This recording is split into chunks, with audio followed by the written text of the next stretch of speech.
Et à travers notre vie au quotidien, on rencontre des personnes et donc ça peut aussi nous poser dans des problématiques plutôt relationnelles.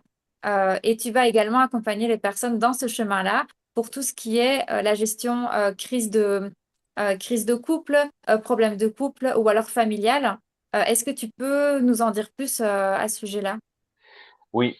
Alors en fait, sur les questions relationnelles, alors en fait, j'ai envie de dire que mon accompagnement, il s'est vraiment développé au fur et à mesure du temps et d'expérience. C'est-à-dire que j'ai eu des personnes qui venaient individuellement dans une problématique sentimentale, de se dire, voilà, je sais pas quoi faire dans mon couple, euh, euh, j'ai été trompé, ou il m'a menti, ou il me manque de respect, j'ai l'impression d'être invisible. Donc, on a travaillé sur cette problématique-là au départ au niveau individuel. Puis on s'est rendu compte que ça ne pouvait pas suffire de travailler seulement sur le niveau individuel, parce que la personne, elle pouvait, entre guillemets, s'améliorer autant que possible, qu'elle n'était pas toute seule, et que le couple, ça se fait à deux.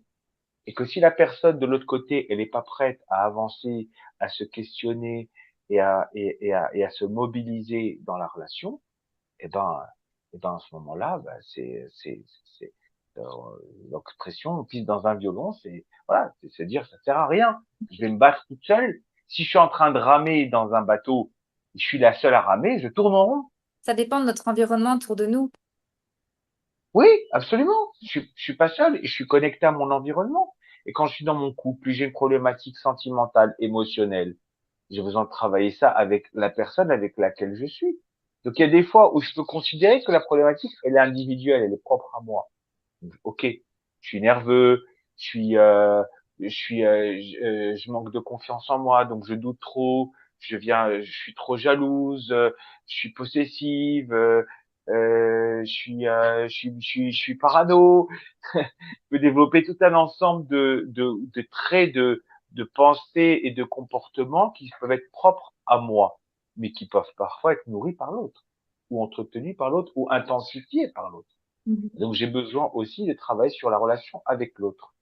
Et donc dans ce processus-là, donc on a été amené en fait à, à solliciter le partenaire de vie pour déjà dans un premier temps avoir un regard extérieur, un regard du partenaire sur soi. Parce que moi je viens, la façon dont je dis les choses n'est pas la même chose de la façon dont mon partenaire de vie va dire les choses. Et donc avoir cet avis extérieur, ça permet de bien comprendre. Il peut se passer il y a certains partenaires qui ne veulent pas consulter, qui pensent qu'ils n'ont pas de problème, que tout va bien chez eux, que c'est l'autre le problème, qui renvoie tout le problème sur l'autre. Alors, du coup, parfois on est bloqué. Donc, ce qui peut se passer parfois, c'est qu'on peut amener l'autre donc à être sollicité pour donner un point de vue sur la personne, de dire voilà, j'ai besoin euh, que tu consultes mon, mon thérapeute pour me donner ton avis sur mon fonctionnement, sur la façon dont je fonctionne avec moi. On peut être amené en fait à, à échanger avec l'autre et à aider lui à s'exprimer par rapport à son point de vue, à son fonctionnement et se dire ah bah tiens, ça m'intéresse en fait ce que vous êtes en train de dire. Du coup, oui, bon, c'est vrai, je reconnais. Je reconnais que j'ai cette tendance-là à, à m'énerver très rapidement. Je reconnais que j'ai perdu confiance en elle. Je reconnais si, je reconnais ça. Et en Ok, tout donc cas, d'abord il- enfin, tu vois par exemple la femme et l'homme ou enfin peu importe, tu les vois séparés et puis après ensemble. voilà, Ok. voilà. C'est une porte d'entrée. Des fois, ils arrivent en couple directement, d'accord? Mais au début, en tout cas, c'est que j'ai eu cette problématique-là sentimentale qui m'ont amené vers le couple et qui ont fait que, du coup, j'ai travaillé avec les deux partenaires séparément et ensuite, je les ai amenés ensemble. La Et là, du coup, confrontation. confrontation, mais réparée dans leur tête. Parce Mhm. que j'ai fait en sorte à ce que chacun soit harmonisé vis-à-vis de lui-même et je les préparais à l'harmonie vis-à-vis de l'autre. Donc quand ils arrivaient, en fait, il y avait plus à s'engueuler. Déjà, il faut qu'ils acceptent de pouvoir se retrouver tous les deux à, à soumettre leur situation. Et donc, il faut prier pour qu'ils ne soient pas dans un état tellement critique, parce que des fois, ils attendent tellement longtemps avant de consulter, qu'en fait, ils sont même plus capables de s'écouter, de se parler. C'est-à-dire qu'il y en a un qui parle, mais qu'est-ce que tu racontes n'importe quoi. Et c'est du rentre dedans, et je dis, oh, oh, oh, je suis pas là pour être juge ou partie de votre situation. Je suis là pour vous aider à mieux communiquer ensemble, ni pour dire qui c'est qui a raison, ni pour dire qui c'est qui a tort.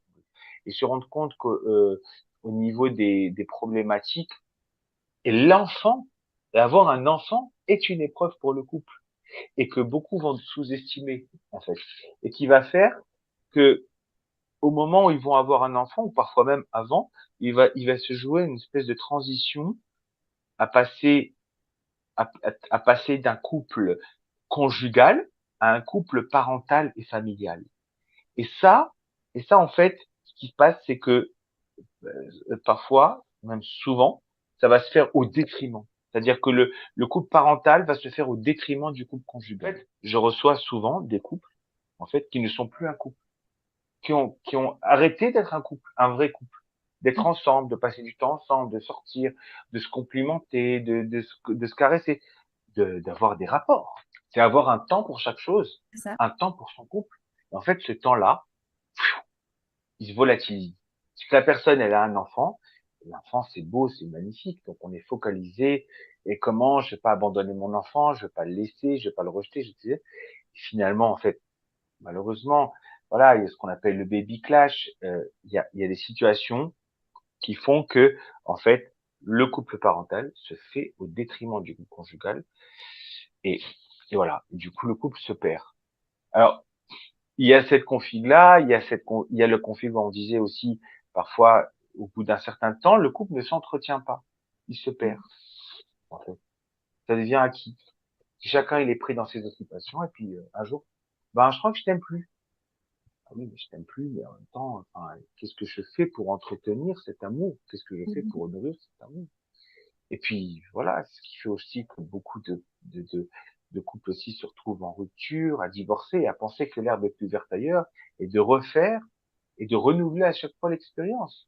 Tous les 5, 10 ans, je renouvelle un couple. On peut divorcer facilement. Bah, ouais, ça va pas, on divorce. Ça va pas, on divorce. Du coup, ça devient trop facile.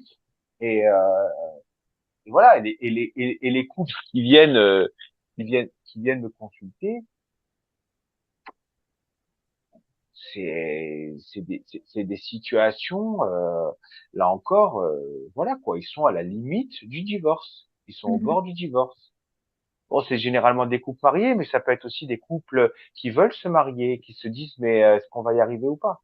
Mhm. Et ça, je préfère à la limite d'avoir des couples qui viennent avant de se marier, avant de s'engager, pour avoir un peu un guide, parce que moi, ce que je leur apporte aussi, c'est tout un, c'est tout, c'est tout un guide de connaissances et d'expérience des couples pour bien percevoir qu'ils ne sont pas les seuls à vivre certaines expériences, Mhm. pas les seuls à vivre certaines situations, que c'est propre à une problématique de couple générale.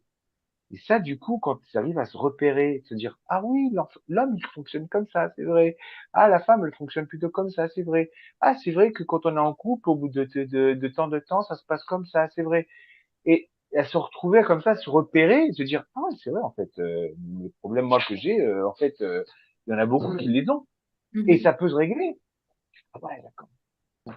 Donc voilà, on travaille aussi sur la dimension du couple, on leur donne toutes les clés, tous les outils pour mieux comprendre le fonctionnement du couple, pour mieux comprendre le fonctionnement de l'homme, de la femme, euh, et, euh, et voilà, on développe les moyens de se mobiliser pour le couple et de pas avoir le sentiment de se forcer, parce qu'aussi quelque part, on développe un fonctionnement relationnel, un fonctionnement à deux.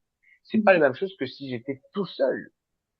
Et ça, c'est toute une synchronisation à tous les niveaux, au niveau de la communication, au niveau de la conscience qu'on a des choses, au niveau du plaisir. comment je me synchronise dans le plaisir à l'autre. Tu te rends compte qu'il y en a qui, en fait, pour eux, en fait, ils ne vont être dans le plaisir que par rapport à ce qui peut être commun. Moi, je vais faire quelque chose seulement si ça nous fait plaisir à tous les deux. Oui, mais si ça me fait plaisir qu'à moi, tu ne le feras pas? Bah non. Si ça nous fait plaisir à tous les deux, ça va. Sinon, bah, ça marche pas. Ok. Mhm.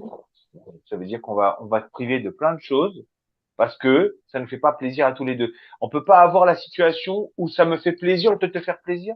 Non? On peut pas avoir ce plaisir-là. Et donc, apprendre cette dynamique, apprendre à bien fonctionner dans le couple, à savoir qu'à des moments, ils ont intérêt à se taire, savoir qu'à des moments où ils ont intérêt à choisir leurs mots pour dire les choses, à choisir le bon moment. Pas se dire, ouais, moi je suis comme ça, hein, moi je dis ce que je pense. Ouais, d'accord, vas-y, dis ce que tu penses. Puis voilà, et puis après, voilà, tu viens de faire exploser une bombe. Allez, on répare les dégâts. Mais c'est tout à fait vrai ce que tu dis. Et il y a un conférencier belge qui s'appelle Thomas, j'espère que le nom de famille, je vais bien le dire, d'Azembourg, que j'aime Ouais, beaucoup. Et il y a quelque chose que tu dis qui va vraiment en écho avec ce qu'il disait. C'est qu'en fait, souvent, ouais. le couple, il est dans les jeux. Donc, ils vont parler en jeu, je, tu, etc. Et en fait, il y a cette notion qui l'amène de nous. C'est en fait, le couple, c'est créer un être humain, c'est comme un troisième être humain, hormis un enfant, qu'on va créer. Et donc, il faut apprendre à le connaître, il va grandir, évoluer et il faut l'accompagner. Et ça, c'est une image que je garde beaucoup. Et je trouve que c'est très parlant ce que tu dis aussi. Et la communication, c'est vraiment, je pense, la base aussi pour apprendre à se connaître et pour communiquer, mais avec les bons mots, comme tu le disais, de l'autre. Et pour en revenir. Merci Océane, merci pour ce Ah, que vient de te dire parce que vraiment, non seulement tu as bien compris ce qui se dit et c'est exactement ce vers quoi je mène les couples que j'accompagne, c'est à créer leur propre couple, mhm, créer son couple parce que chacun vient avec sa configuration familiale et sa configuration de couple telle qu'il la connaît de ses parents et de ses expériences antérieures. Ils ne se rendent pas compte que le couple qu'il va créer avec l'autre, c'est, c'est quelque chose qui doit s'adapter avec les deux partenaires et créer son couple et une nouvelle entité.